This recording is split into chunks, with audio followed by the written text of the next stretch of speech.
사랑하는 성도 여러분, 여러분들의 삶 속에서 하나님께서 여러분의 상황과 그 문제와 힘듦과 그 통곡의 소리, 그 간구의 소리, 그 기도의 소리를 들으셨다 고백하시는 분들이 계십니까? 그 경험이 있으십니까? 그런 경험을 하셨다면 여러분들은 정말로 하나님의 은혜와 축복을 경험하신 분들입니다. 왜냐하면 하나님께서 나의 상황과 나의 기도와 나의 간구를 들으신다는 그 사실, 그 경험한 그 사실 하나만으로도 우리는 큰 위로와 큰 하늘의 기쁨을 누리고 영적인 충만함을 경험하게 되기 때문이죠. 오늘 우리가 읽은 다윗의 그 시편이 그 다윗의 고백을 통해서 우리의 부르짖음 주여 들으소서라는 그 간구에 응답하시는 하나님의 은혜를 함께 나누기를 소망합니다.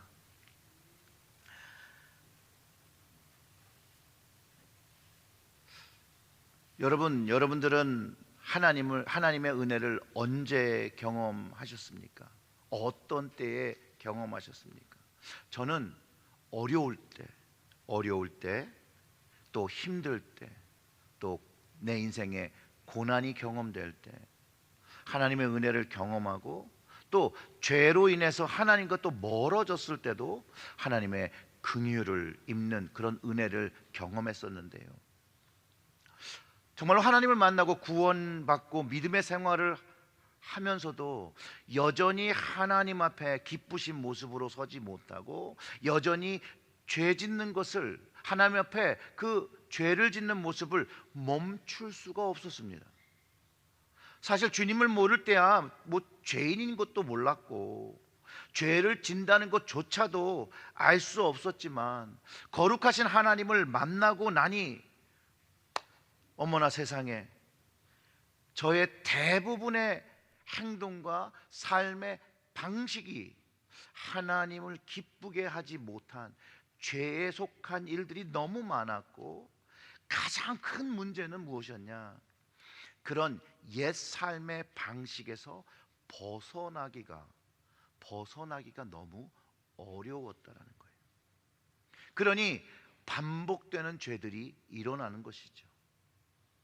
개인적으로는 하나님께 너무 감사한 것은, 하나님께서 제가 그 죄의 길을 걷고 있을 때마다 간섭을 해주셨다는 거예요.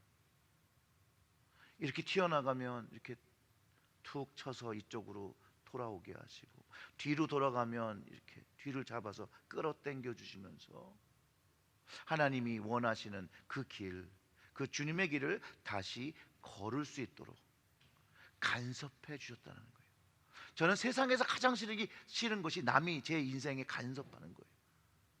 사실 좀 부모님이 제 삶도 간섭하는 거 별로 그렇게 좋아하지 않았거든요.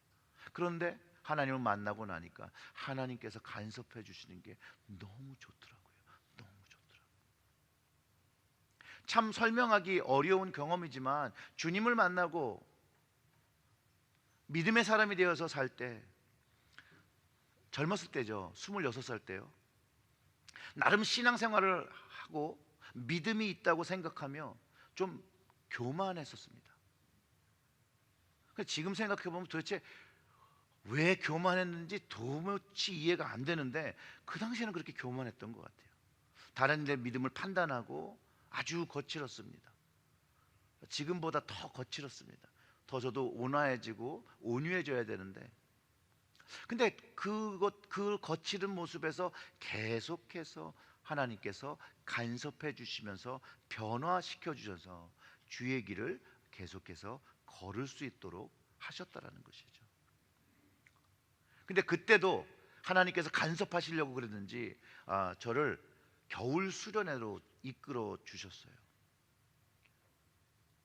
근데 그 겨울 수련회를 참석하고선 정말로 폭포수가 쏟아지는 것 같은 주님의 은혜를 경험했습니다.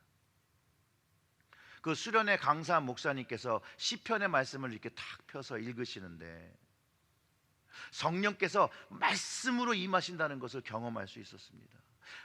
기름 부어지는 것이 아니라 정말 폭포수와 같이 부어지면서 그때부터 말씀을 강사 목사님이 하시는데 한 시간 반 정도 말씀을 나눠주시는데 그 선포 기간 동안 흐르는 눈물과 회개를 멈출 수가 없었어요.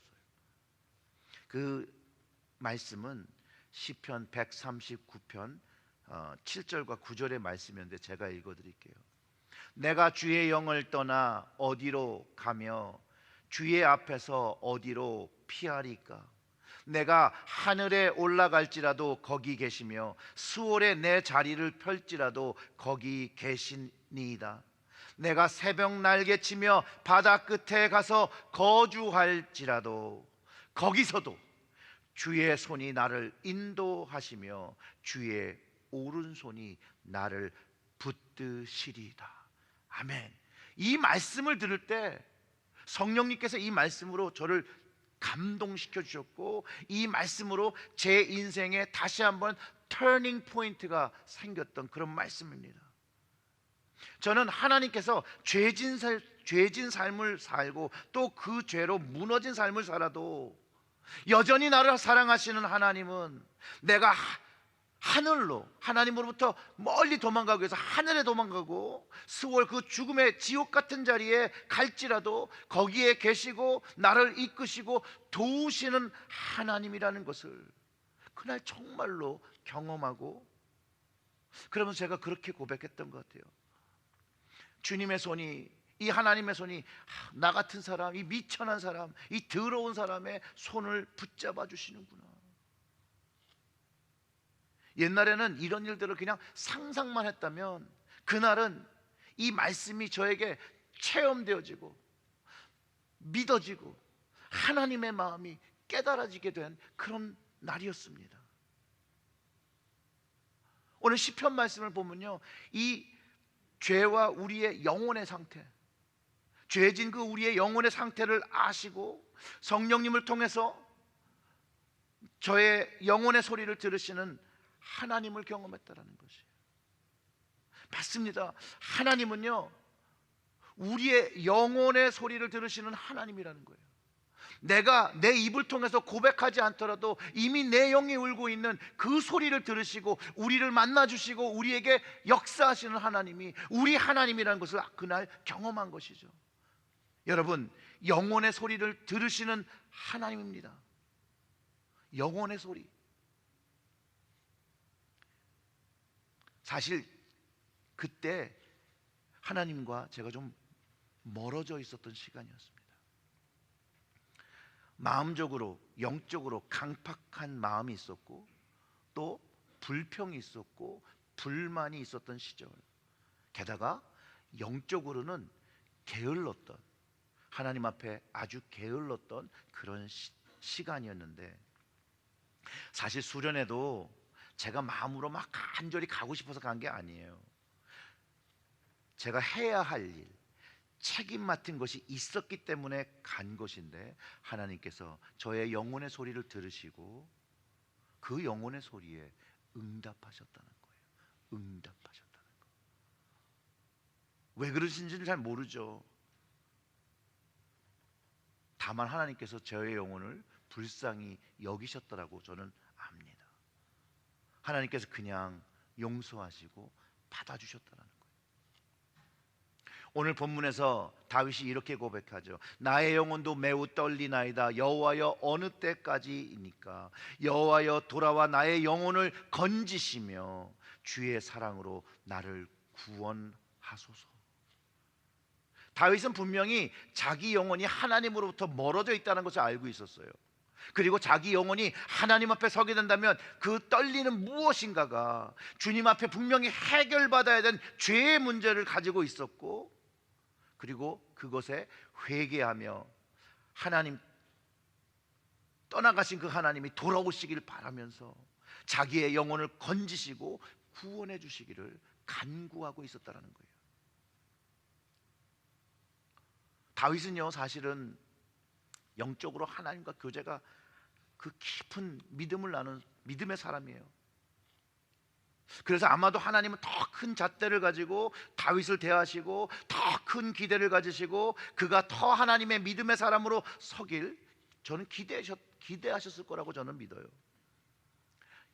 우리 모두가 하나님이 얼마나 다윗과 또 다윗이 하나님과 얼마나 교제하며 친밀하는 것을 알 수 있는 것은 그가 쓴 그 시편을 우리가 읽어보면 사실 그의 일기와도 같은 이야기잖아요. 그 글을 보면 하나님과 그가 어떻게 친밀하게 교제했던 사람이라는 것을 우리는 느낄 수 있고, 그의 받은 믿음과 그 은혜의 고백이 거기에 다 담겨 있잖아요. 오늘 그 5절과 6절 그 본문의 말씀은 이렇습니다. 사망 중에 주를 기억하는 일이 없사오며 수월에서 주께 감사할 자가 누구리이까? 내가 탄식함으로 피곤하여 밤마다 눈물로 내 침상을 띄우며 내 요를 적시나이다. 다윗은요, 자신의 모든 문제와 삶에 있어서 하나님께 늘 아뢰고 기도했다라는 것이에요. 믿음이 없어서 탄식한 것이 아니라 하나님을 모르기 때문에 눈물로 침상과 요를 적신 것이 아닙니다. 실제로 그가 마주한 상황이 죽음과 같은 극한 상황인 것을, 그 심각한 고통이 있었다는 것을 알 수 있다는 것이죠. 그것이 다윗이 하나님 앞에 드리는 회개의 모습이었다는 거예요. 그런 죄란 현실의 문제에서 하나님께 매달려서 간구하는 것이에요. 자신의 문제를 놓고 요를 눈물로 적시며 주여 들으소서라고 하면서 간청하고 있는 것이에요. 눈물을 흘리며 침상과 요를 적시는 것이에요. 자신의 죄의 문제로 하나님을 기억하지 못하고 찬양하지 못하는 자신을, 그 주님을, 그 많은 은혜를 주신 왕으로 세워주신 그 주님을 기억하지 못하고 감사하지 못하는 자라고 고백하며 눈물로 회개로 그 침상을, 그 요를 적시고 있다라고 고백하는 것이에요. 그러면서 자기의 눈이 하나님을 보아야 되는데 뭘 본다고요? 근심을 본다는 거예요. 근심을. 그 7절의 말씀이 내 눈이 근심으로 말미암아 쇠하며 내 모든 대적으로 말미암아 어두워졌나이다. 하나님 앞에 죄의 문제를 해결하지 못한 다윗은요, 하나님을 보아야 될 때 하나님을 보지 못하고 자신에게 처해진 그 에너미, 그 대적을 보고 근심한다는 거예요. 그러면서 그러지 못한 그 자신의 모습을 다시 돌이키며 자신의 영혼을 구원해 달라고 눈물로 침상을 적시고 있다라고 고백한 것이라는 거예요. 그러면서 회개에 대한 그 긍휼을 얻음을 8절에서 선포하는 것이죠. 악을 행하는 너희들 다 나를 떠나라. 이제 하나님께서 내 울음소리를 들으셨다고 선포하시는 것이에요. 선포했다는 거예요. 하나님께서 용서하신 그 긍휼을 받고 선포하는 것이에요. 현실에 있는 그 적들에게도 선포하는 것이고, 영적인 적들인 그 에너미에게도 선포하고 있다는 것이에요. 하나님이 나를 용서하시고 하나님께서 긍휼을 베풀으시니 나를 떠나가라 라고 선포하고 있는 것이에요. 여러분, 우리 주님은요, 나의 울음소리를 들으시는 하나님이란 거예요. 나의 울음소리를 들으시는. 그 시편 6편 8절 B를 좀 보시면 이렇게 되어 있죠. 여호와께서 내 울음소리를 들으셨도다. 우리의 울음소리를 들으시는 하나님입니다. 여러분, 이게 믿어지십니까? 이것이 경험된 것입니까? 그러면 아멘으로 화답하셔야 돼요. 아멘. 저는 사실 이 부분을요, 예전에 이 개역 개정 말고요, 그 개역 한글 번역을 더 좋아해요.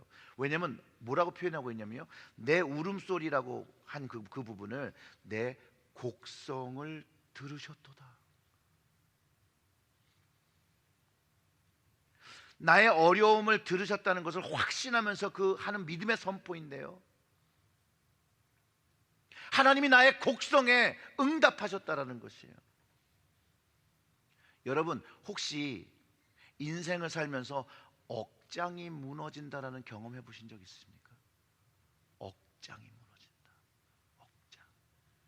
이 억장이 무너질 때 사람은 곡성을 낼 수 있어요.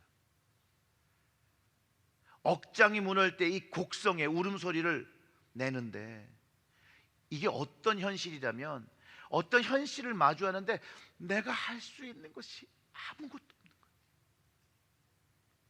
내 능력으로는 지금 이 상황을 어떻게 할 수 없는 것이에요.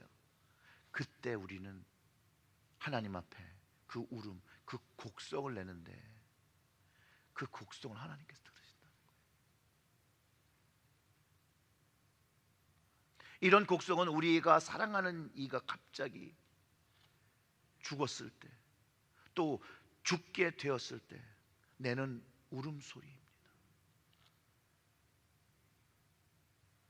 어떤 상황이 되었는데 이것에 대해서 내가 아무것도 할 수 없는 상황, 그때 우리는 이 곡성을 내게 됩니다.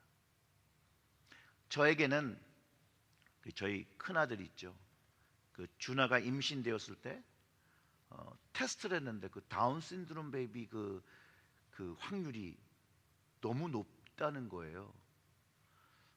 그러면서 이제 의사가 뭐 낙태 이런 것들을 좀 얘기하는 그런 것 때문에 컨설테이션하러 갔는데, 그것을 들을 때 처음으로 제가 인생에 처음으로 억장이 무너진다는 말을 처음으로 이해했습니다.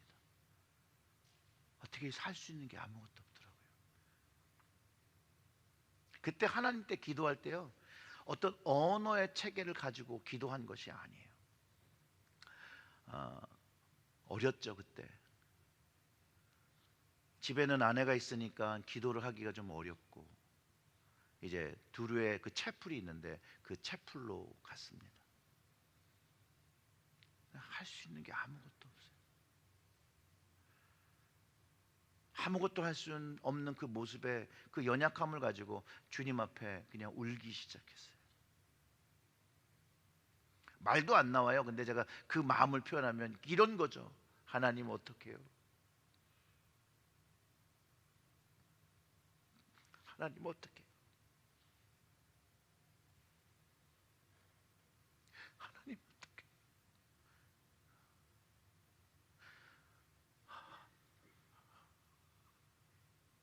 하나님 어떡해요?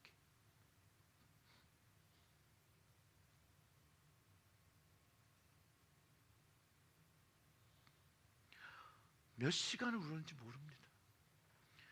그때 제가 다윗이 요를 적셨다는 걸 조금 이해를 했어요. 조금.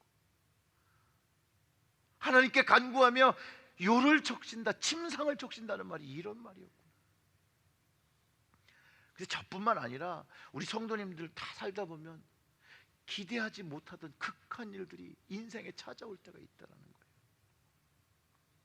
내 힘으로 어떻게 해볼 수 없는 일들이 생길 때 나의 곡성을 들으시고 역사하실 그 하나님 앞에 나와 하나님께 부르짖어야 한다는 거예요. 하나님 앞에 울어야 한다는 것이에요. 그냥 하나님 앞에 울 때 하나님께서 그 나의 곡성을 들으신다라는 것이에요. 하나님 앞에 땡깡 부리는 것과 정말로 절실해서 부르짖는 거 하나님께서 구분하시고, 하나님께서 그 음성을 들으시고 길을 내시고 문제를 해결해 주시고, 하나님이 그때 가만 계신 게 아니라 함께 울어주신다는 것을 경험할 수 있었다는 거예요. 사랑하는 성도 여러분, 거룩한 자녀가 되신 여러분들의 울음소리를 하나님은 들으신다는 거예요.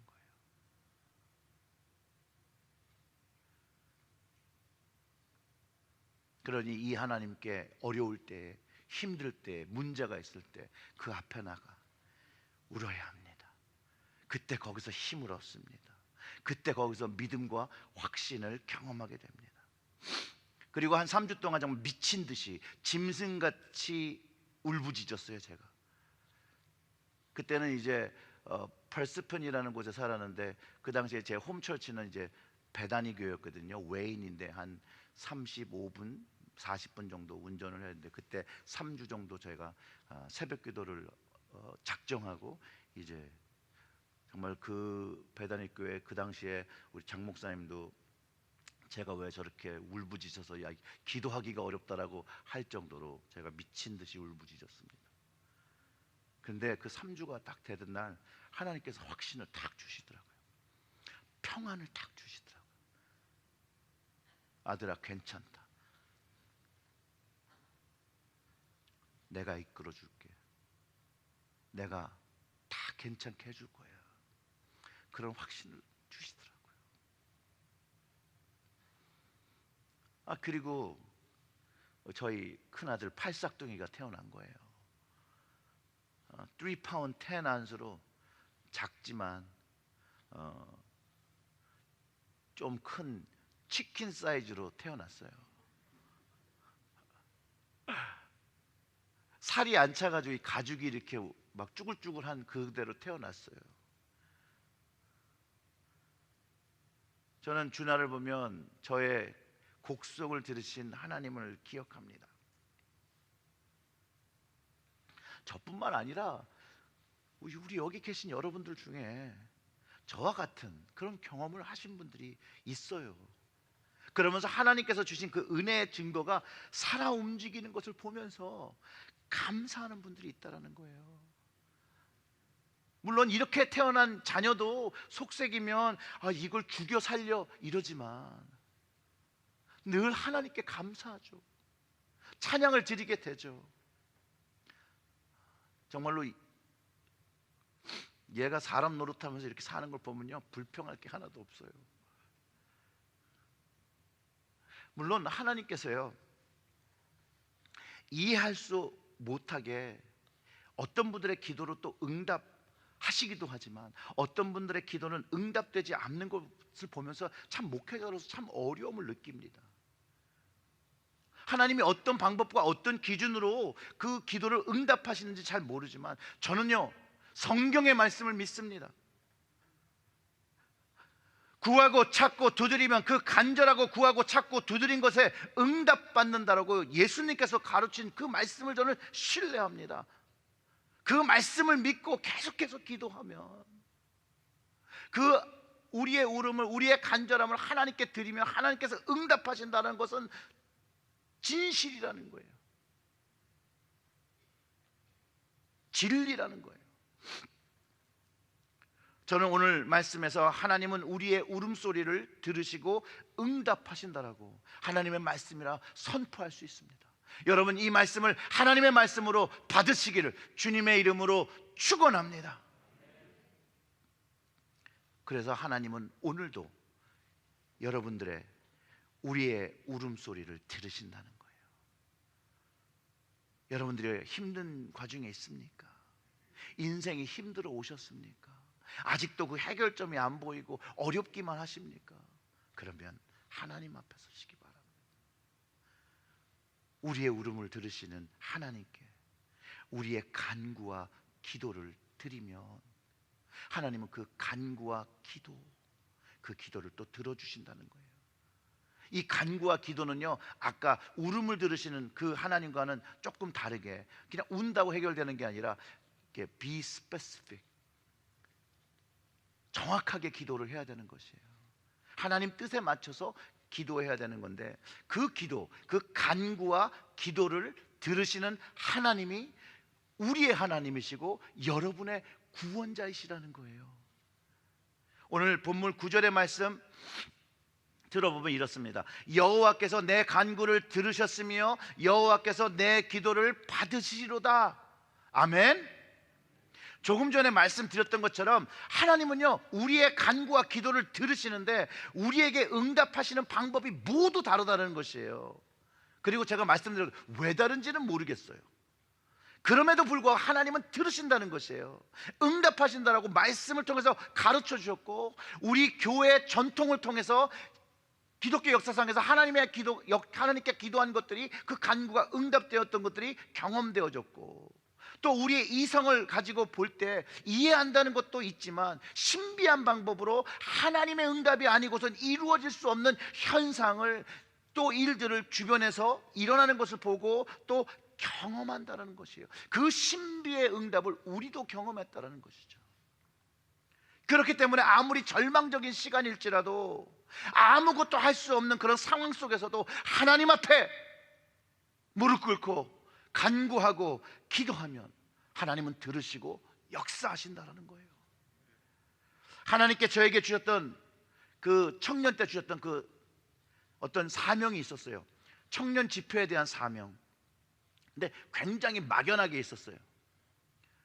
하나님께 주신 사명이니까 이걸 따라가야지 이렇게 생각했는데, 사실상 정말 그게 하나님의 뜻이라고 알아도 이거를 실천하고 구체화하려면 굉장히 막막하더라고요. 그런데 신학교 들어가게 되고, 신학교 들어가니까 공부해야죠. 또 전도사로 사역해야죠. 바쁘니까 그걸 할 수가 없어요. 하나님의 사명이라고도 알았고 하나님의 뜻이라고도 알았는데 뭐 바빠서 할 수가 없어요. 그러다가 이제 전도사 되다 이제 목사 되고, 목사 되니까 담임 목회하고, 담임 목회해야 되니까 더 시간이 없고, 장소를 따져보니까 너무 멀고, 거리, 시간, 인력 뭐 이런 것들이 생기고, 너무 많은 변명거리로 그냥 잊어버렸어요, 그 사명을. 그러다가 2007년에 하나님 앞에 또 한번 깨지는 시간이 있었어요. 그리고 이 청장년 사역을 해야겠다는 마음을 먹고 이제 금식하고 기도하면서 하나님의 도우심을 구하고 구하는데, 1년이 지나도 어떠한 그 희망적인 그런 사인들이 하나도 안 보이더라고요.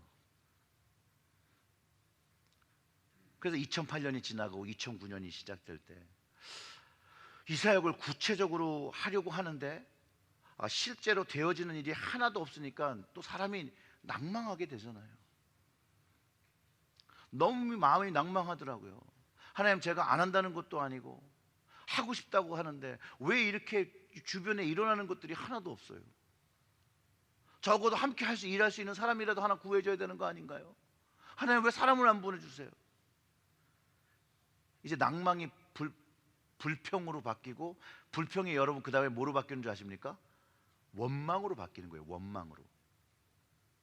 그런 마음이 됐을 때 이제 교회 사무실에 앉아서 이제 목회를 위한 책을 좀 구독해야겠다고 해서 그 당시에 godpeople.com이라는 그 웹사이트를 탁 열었는데요, 그 당시에 그 팝업 기능이 있었어요. 그 팝업 기능으로 딱 뜨면서 어떤 영상이 하나 이렇게 싹 돌아가더라고요. 그 티저 영상에서 첫 말씀이 검정색인데 거기에 죽도록 충성하라. 그 말씀이 딱 뜨는데 전기에 감전되는 줄 알았어요. 성령님의 터치로 감동되기 시작했어요. 하나님의 말씀으로 받아들였어요. 그리고 그 티저의 영상이 뭐였냐면 아마존에서 선교하시는 선교사님의 이야기였어요. 그리고 그 다큐멘터리에 대한 그 홍보 영상이었어요. 아주 짧은 홍보 영상이었는데 그 선교사님의 헌신에 감동받고, 또 그 당시에는 이게 한국 극장에서 상영하고 있는 것이기 때문에 나중에 그 DVD나 어떤 방법을 통해서 볼 수 있으면 보고 싶다는 마음이 너무 강렬해서 그 영화 그 오피셜 웹사이트에 가가지고 거기다 글을 남겼어요. 제가 뭐 이렇게 남긴 거죠. 저는 미국에서 사는 사람인데요, 이 영화를 정말 보고 싶은데, 미국에 있어요. 미국에서 보고 싶은데 볼 수 있는 방법을 가르쳐 주세요. 아니면 이제 이 영화가 끝나고 DVD로 출시가 된다라면 제가 꼭 사서 보고 싶다라고 글을 남겼습니다. 그런 다음에 제가 제 자신을 다시 한번 돌아보고, 그 당시 사역하는 그 미국 교회뿐만 아니라 하나님께서 또 사명으로 주셨던 이 청장년 사역을 위해서 주님이 원하시는 사역이니까 내가 정말 죽으면 죽으리라는 마음으로, 죽도록 충성한다는 마음으로 그 마음을 정하고 이 일을 위해서 매일 2시간씩 무릎 꿇고 기도하겠다라고 하나님께 약정하고 기도하기 시작했어요. 그 예고편을 본 지 한 10일이 지났습니다. 제게 이메일 한 통이 왔어요. 그 영상의 주인공이신 그 강명관 선교사님이셨어요. 이메일 내용은 그래요. 본인이 지금 보스턴에 있는데 뉴저지에 다음 주에 내려간다는 거예요. 나를 재워줄 수 있느냐. 자신에게 그 영화의 원본 파일이 있대요. 그래서 자신에게 있으니까 함께 보자고 그 연락을 받았을 때 저는요, 그 이메일을 읽으면서 정말 눈물이 왈칵 쏟아졌어요. 여러분 생각해 보세요. 수십억 명의 사람들이 이 땅에 사는데 나 같은 사람의 이 간구와 기도를 들으셨다는 걸 알 수 있었거든요. 그동안의 힘듦과 그 낭망이 그냥 녹아내리는 거. 그리고 제 마음에 기쁨이 가득 찼죠. 아, 내가 미련해서 몰랐구나. 그냥 하나님께서 들어주셨구나. 주께서 들어주셨구나. 야, 이런 모자라고 조금 원망하는 이런 자의 기도도 들어주셨구나. 너무 감사하더라고요. 하나님께 은혜 받으면요, 눈물만 나는 게 아니라 콧물도 같이 흘려요. 정말 콧물을 쏟아요. 그리고 제가 가진 프로젝트로 저의 그 서프런 그 사택 리빙룸에서 강명관 선교사님, 그 강순주 선교사님, 그리고 그 자녀들과 함께 그 다큐멘터리 소명이라는 영화를 보았습니다. 사랑하는 성도 여러분, 하나님은 우리 연약한 간구와 기도를 들어주십니다. 저의 기도도 들어주셨듯이 여러분 모두의 기도를 들어주십니다. 아멘으로 믿으시길 주님의 이름으로 축원합니다. 여러분, 이건 우연이 아니에요. 믿지 않는 사람들에게는 이게 우연이라고 할 수 있겠죠. 그런데 저에게는 우연이 아니었어요. 하나님께서 함께 하신다라는 명확한 증거였고 사인이었고, 기도 중에 하나님께서 이미 준비한 것들을 보라고 마음에 감동을 그 당시에 주셨어요. 그리고 하나님께서 준비하신 것들을 찾기 시작할 때 그해 9월 11일에 그렇게 해보려고 해서 안 되던 그것을 그때 열게 되었고, 그 집회 3일을 통해서 너무나도 많은 청장년들이 주님께로 나와 그 믿음을 회복하고 낭망했던 그 마음을 회복하고 주님께 자신의 삶을 다시 헌신하는 귀한 은혜의 시간을 보냈습니다. 물론 목회지가 옮겨져서 한인교회 담임을 하면서도 4년 동안 잘 감당할 수 있었는데, 그때 마침 개인 건강의 이유가 생겨서 또 한인교회 담임 목회를 하면서 계속할 수가 없어서 그 후로는 하지를 못했죠. 근데 너무나도 놀라운 건요, 그 당시 하나님께서 인도하셔서 만났던 그 강명관 선교사님, 그때 바나와 부족을 섬기셨는데 그때 무엇을 하신다고 했냐면요, 그 부족에게 성경을 주고 싶은데 이 부족엔 말이 없어요, 글이. 그래서 그분들의 말을 배우고 그분들의 글을 만들어서 계속해서 그분들에게 성경의 말씀을 가르쳐 줄 수 있는 것을 한다고 하셨는데, 가끔 연락을 됐었는데 어느 순간에 연락이 끊어졌거든요. 그리고 10년이 지난 후에 아주 우연한 기회로 다시 연락이 되었고요. 2019년에 딱 10년이 됐잖아요. 2019년에 저에게 한 권의 책을 보내주셨는데, 바로 선교사님이 사역의 첫 목표였던 바나와 부족을 위해서 만든 성경. 뭐 이런 성경은 아니고 그림 성경의 그림에다가 설명한 그런 성경이었는데, 그 성경을 완성하신 거를 저에게 보내주셨어요. 제가 이거 선교대회 새벽기도 때 제가 한번 간증했던 내용인데요, 사랑하는 성도 여러분, 하나님께서 없는 것 같고 역사하지 않는 것 같이 느껴질 때가 있습니다. 그건 우리가 그렇게 느끼는 거고요. 하나님은 살아계시고, 하나님은 역사하시고, 하나님은 우리의 영혼을 들으시고, 하나님은 우리의 곡성을 들으시고, 하나님은 우리의 간구와 기도를 들으신다는 거예요. 여전히 우리 하나님은 오늘도 우리의 영혼을 살피시고 듣고 계신다는 거죠. 절대로 그 하나님 바라보는 것을 멈추지 말아야 한다는 것이에요. 응답을 받을 때까지 멈추지 말고 하나님을 부르는 것이에요. 오늘 제목처럼 주여 들으소서, 주여 내 영혼을 들으소서, 내 울음을 들으소서, 이 세상에 아무도 나를 듣지 않더라도 주여 주님만 나의 간구와 기도를 들으소서라고 하며 부르짖는 기도를 드릴 때, 여러분, 하나님의 역사는 반드시 경험됩니다. 사랑하는 성도 여러분, 우리는 살아계신 하나님과 부활하신 예수님, 오늘도 우리와 함께 하신 성령 하나님과 함께 살아가고 있습니다. 다윗처럼 온 마음을 다하여 이 하나님을 부르시는 여러분들 되시기를 주님의 이름으로 축원합니다. 아멘. 우리 다 같이 좀 기도하겠습니다.